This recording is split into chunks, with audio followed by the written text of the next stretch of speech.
机会在路上开这个 Suzuki Jimny， 它是用 1.5 L 的自然进气引擎搭配 4AT 的变速箱，只有100个 horsepower 跟130 Nm， 轴距非常短，2250 mm 而已。那通常我们说 AX7 至少都有2400 mm 到2500 mm， 2250再加上有210 mm 的离地间隙。但其实你买 Jimny 呢，这辆车子是卖174,900块。我们今天出席的24684，我看差不多有超过30辆车主来参与这个今天的 M4 Track 的挑战 trip 这样子啦。Suzuki Cars Malaysia 推出限量30台的 Jimny Rhino Edition， 售价从174,900块起，跟普通版的 Jimny 相同。这个 Rhino Edition Kit 价值15000块，有 Rhino Edition 专属的涂装，醒目的红色 Mud Flaps。车底前后各有一个差速器的防刮罩，备胎的 cover 有 Rhino logo， 还有镀铬的 Rhino 名牌，内装几乎一模一样。Apple CarPlay 主机 Fabric 布料座椅，2+2双门4座车型，提供 2H、4H 和 4L 的驱动模式。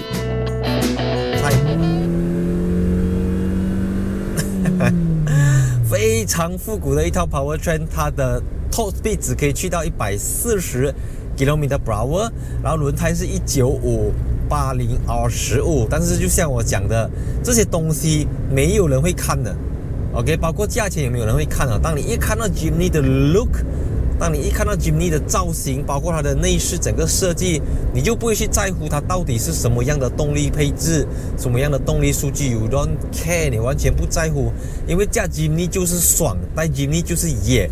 小野也有给你这种小 G 的感觉，因为很多人都会把它改装成为好像小型的 Mercedes G Wagon 这样子。那我们现在开的是一样是这个 3 Door Wagon 的车型，而不是最新的5 Door Wagon。但是其实在0到80啊，这辆车子并不会让你觉得说真的是踩了不会去那种。虽然 RPM 很高，因为只有4个 speed 吧。但是你走快，你要 brake， 你要小心一点，因为车子还是蛮重下的，它的 gross weight 是1400多公斤，所以通常这样短轴距的车大概都是大概1000公斤左右啦。它因为这个 Jimny 呢，它是用 leather frame chassis， 而不是传统的那一种车身整个是一起的，它的底盘是就是 pickup truck 的那种底盘啊，所以它能够进行非常强度的越野，即便它是一个小车而已。所以我们现在呢就从拿在 Eastern Motor， 就是在 PJ 加兰嘟嘟区那边 Federal Highway 旁边啊，然后我们现在要前往靠近什门一的这个 M4 Track 这边。即便 Highway 不是它的主战场，你在 Highway 驾这辆车，因为它的离地间隙啊，就跟比一般的 B segment SUV 还要高，懂吗？所以你看下去，你整个过一过栏哈这样子，而且它的这个 side mirror 啊是4方形的，然后超大片，你完全是无死角，没有盲点。所以这是极少数你可以不用盲点侦测就能够看到所有东西。你一看你的照后镜，你已经看到你的车尾啊！你可以想象这个车到底有多短啊！你360度你都不用去 60 camera， 你转个头就去60这样子啊！然后当你在 highway 大概80、100的时候，你 high speed corner 的时候，你会 feel 到车子好像要睡下去这样子好了，所以这个是很特别的，其实很刺激一下。如果你很高速摆弯的时候，你就会 feel 到车子它完全 hold 不住，因为这个是小车的物理极限啊，它就是这样躲不了。但是它真的是很灵活的车子，你看这个视野，哇，真的是很辽阔啊。然后你驾着这辆车子呢，它的所有的 button 啊，这些按钮，除了这个方向盘它太过时髦了，它就跟新的 Suzuki Swift 一样的方向盘啦。除此之外，这辆车子才不会去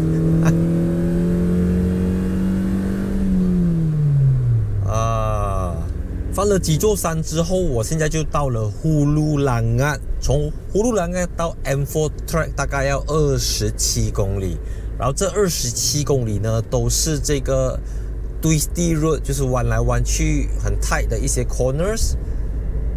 那这条路其实我自己非常少跑啦，就通常我要试车都是去云顶，因为路比较大条，相对比较安全。那这边如果你周末来的话，会很多骑士，很多脚车，然后有时候你看不到他们这样子啦，他们也看不到你这样子，所以但是其实驾这种越野车一般上他们的主战场就是在这样子的路，还有包括泥泞路、砂石路，但是我们一般上试者很难特地跑去这些地方，他就可以借着这种 convoy 也好 media drive 也好，可以带我们去到这一些 four wheel drive 的 training center， 然后我们就能够见真章。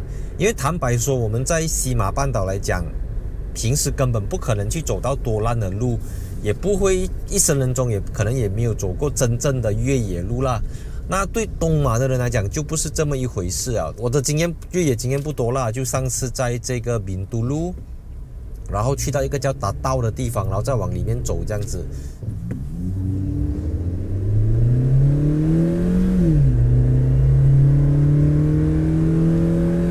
巴士。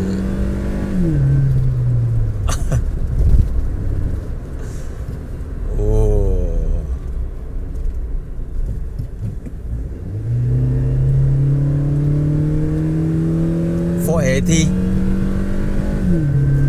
不过啊，虽然 4AT 是这副德性啊，但你真的要给我讲 4AT 跟 DCVT， 它肯定好过 DCVT。I'm so sorry DCVT， 你又躺枪了。至少是 predictable 的，它不会像 DCVT 这样子，那种潮是 4AT 不够它来的。所以当然 I mean DCVT 这个那个，但是不是重点啦，重点是 4AT 耐用。可以出用，对不对？特别是这种越野车，经常要处于 low gear， 然后要去脱困啊什么等等这样子。因为我家老板娘她一直叫我买 Jimny， 她很喜欢 Jimny， 但每一次她跟我讲她要买 Jimny 我都是跟她讲highway 不能走的啦，到 highway 到百四就不会去啊。重点不是百四，重点是你加快这辆车子好像没有力这样子，我打发她啦。可是其实做 highway 900多 OK 而且在小路真的很好玩。它是一种怎么讲？我们讲车通常有理性跟感性的嘛，那它已经是这个情感面，它的感性面已经大于理性面了。175千100匹这样小辆的车，可是哇 my god， 你看。I like it。 当然虽然是 leather frame， 可是前面是 Trilling 的 coil spring， 后面也是 Trilling 的 coil spring， 而不是 leaf spring 板弹簧。所以 coil spring 至少在避震方面它不是这么 bumpy， 不是这么硬，不是这么跳，所以加起来你看你 coil spring 在下的时候车子还能够保持很优雅的一个姿态，真的是非常享受的一辆车My god， 有时候那些会让你此生难以忘怀的，它往往不是大马力，不是 4.0 L VX V12 V10， 而是这种能够让你锯大树的小刀，就像一把小刀片这样子。当你真的要做一些很精细的工程的时候，你不需要拿西瓜刀，你不需要拿巴郎刀，你只需要就是那个刀片这样轻轻这样 slide 下去，手术刀这样精准，这样精细。没有力就没有力，不用紧，我不需要这样多力。更大的引擎就会造成更大的重量负担，我要的是轻巧，我要的是我要灵活敏捷那种。它不见得很迅猛，但是它的反应没有多一点点东西都没有，真的就是 fit。驾驶乐趣有时候真的就是它是金钱可以买得到吗？当然了，175千，可是我要讲的是未必花大钱就有驾驶乐趣的。你花大钱，你买一辆400-500千的 SUV， 然后你过弯的时候那个 body 都摇到你左右摇摆，像那个钟表这样冰崩标这样，没有驾驶乐趣。可是170多千，虽然所有东西都看起来像是一个怎么讲 overprice 啦， but over 你的头啦。我们现在进来了这个叫娱乐谷的地方，然后这个 M4 Track 的 4 Wheel Drive Training Center 就设在这个地方的上面这样子啦。所以你来到这种地方就是 Jimny 表演的地方了。哇，每次走这种越野路好像可以瘦我的肚子这样子，因为一直摇晃，好像一个按摩椅这样子啦。今天这个 Suzuki Jimny 的 Drive 啊，邀请了非常多的车主，这应该是我人生中第一次看到这么多注册了上路的 Jimny。所以很多人讲啊，这个车啊谁要买呀？没有 horsepower 啊，这个啦那个啦，你看这边多少辆？而且这边只是大部分都是 KL 的啦 ，OK， 只是一部分的这个 Jimny 而已。那等下我们就去看一下它的越野表现。哇，几漂亮！你看这个Swift，富有。So part of this obstacle course, we're going to be doing hill climb, hill descent, side slopes, articulation, and some muddy tracks lah. So at the moment we're in normal driving mode in two-wheel drive. So this is the mode that you will be typically driving this car in. But once you come to the off-road section, doesn't matter if it's grass, gravel, sand, or really slippery, muddy stuff, it's always advisable to be in four-wheel drive. And you can shift to four-wheel drive on the fly as long as the speed is below 80 kilometers an hour. You can shift without stopping the vehicle. But we do encourage you to at least lift off the acceleration so that the transmission is a relief of the pressure. So now I'm in four-wheel drive at the moment. So I'll be continue driving along this route in 4 high. So typically when do we engage 4 low? We engage 4 low when up ahead we come across maybe a hill climb. It does not necessarily need to be very steep. As long as it's going to be a climb or it's going to be a stretch of mud or any obstacle for that matter, it's always good to be in 4 low. Now if you ever are in doubt whether you need to be in 4 high or 4 low, if you're ever in doubt, just put it in 4 low. Off-roading is about being proactive. So it's always to over-prepare than under-prepare. So to put it in 4 low, you have to stop the vehicle, put it in neutral, and engage 4 low. And the way you can tell that it's in 4 low is when the stability control is off. That's the indication that you are in 4 low. Other than that, when you're in 4 low, when you start to drive, you feel the car starts to feel a little heavier. Now this is because we are in low range gearing now, and the car cannot go fast. But the beauty of low range is that all that torque that the engine is making is now available to us at very low RPM. And this is what we want. When we're off-roading, we want all that torque available to us at very slow speed, because at slow speed is where we have control. So we're going to continue driving on this route, and we're going to hit the first section. So we are going on this roller ramp. We'll start off with two-wheel drive first, so I'm going to shift it back to two-wheel drive to just do the testing from the start lah. So once the indicator is out, okay, we are good to go.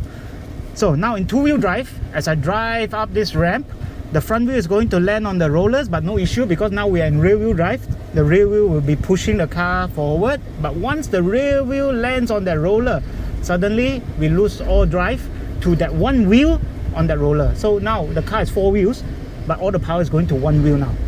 Now we can continue rolling here all day long, or we can shift it into 4-wheel drive.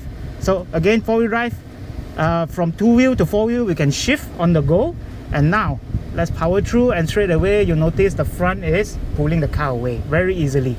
Okay, now another thing that I want to demonstrate is I'm going to reverse this car back onto the rollers. When the car is stuck, it has traction control to help us through, but to activate traction control, we as a driver needs to tell the car that we are stuck, and the only way to do that is by giving it throttle input. So by holding on to the throttle, the car will figure out that it is stuck, and now it will activate traction control via brakes and to find grip. So the light blinking is basically telling us traction control is working, and the vibration is actually the ABS working very hard to stop the wheel that is spinning and force power to the wheel that is stuck. So that's how traction control works. So as a driver, we need to give it the input, the signal that we are stuck. If we step on the throttle and we let go, traction control will never activate. So next up, this is suspension testing. So I'm going to put it back in 4 low, because in this sort of obstacle, we want the engine to have maximum torque, and we want the car to actually go as slow as possible for us to have control. So basically, I'm just focusing on my steering. I'm not touching the brakes, I'm not touching the throttle either. So this is in 4 low, gear 1. So the car will start to hesitate, but If it can go, we leave it, but if it cannot, then we give it a bit of a help with the throttle. Just a touch of that throttle, traction control has kicked in. So now the wheels are trying to find grip because they are a bit covered in mud, so it's slipping a little bit. All I gotta do is just a light tap on the throttle, traction control kicked in straight away. So the beauty about the all-grip traction control on the Suzuki Swift is that it is very, very sensitive. Perfect actually for off-roading. So we don't have to be very aggressive on the throttle like some other four-wheel drive out there for traction control to kick in. So next up is our ridge crossing. The objective of this obstacle is actually for us to know where the limit of this vehicle is, and also to understand basically the dynamics of it. What we're trying to do is basically get across, but we got to get across in a diagonal way, because if we don't, then we are going to get stuck right in the middle. So what I'm doing now is low range, gear 1. I'll let the car drive itself to a point where it doesn't want to drive anymore, then I'll give it a bit of a throttle. Again, it's all about throttle control and easy on the brakes, because too sudden braking is going to cause a lot of weight shift on the vehicle, and the risk of toppling over is a lot higher. So right here is the steepest angle at 25 degrees. The car can tackle 35 degree side slope. So our front wheel is actually lifted up in the air at the moment, but no issues. Traction control is going to get us through. And that's it. Okay, up next is our hill descent. This is a 40 degree hill descent.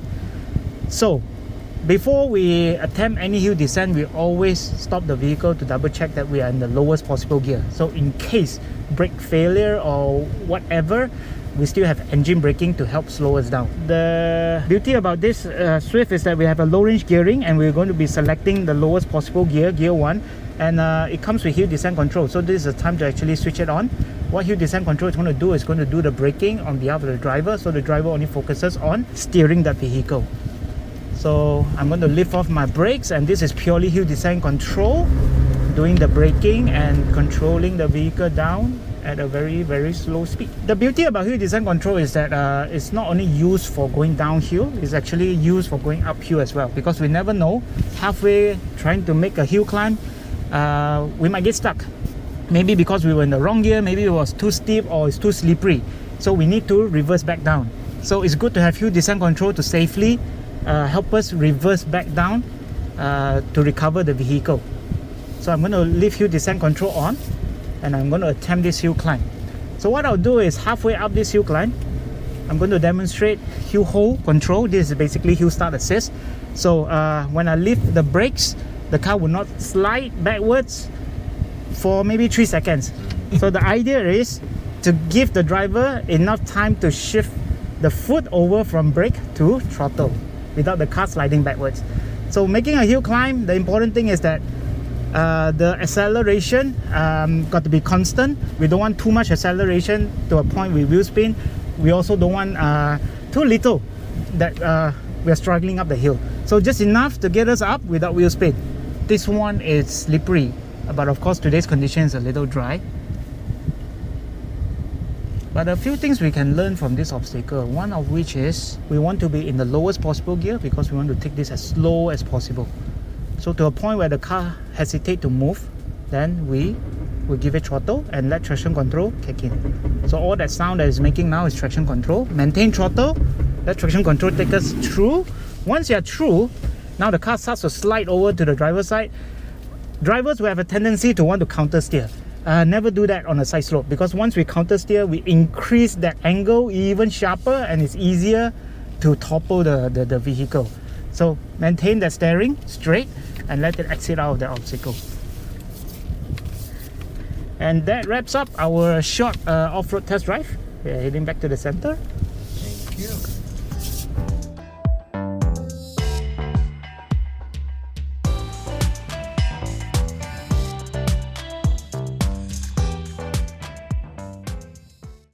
因为 Jimny 只有2个门，所以你要把孩子放下来的话，你要把这个椅子跟他倾倒下来 ，OK， 然后你再跑进去，然后他就这样子自己走下来。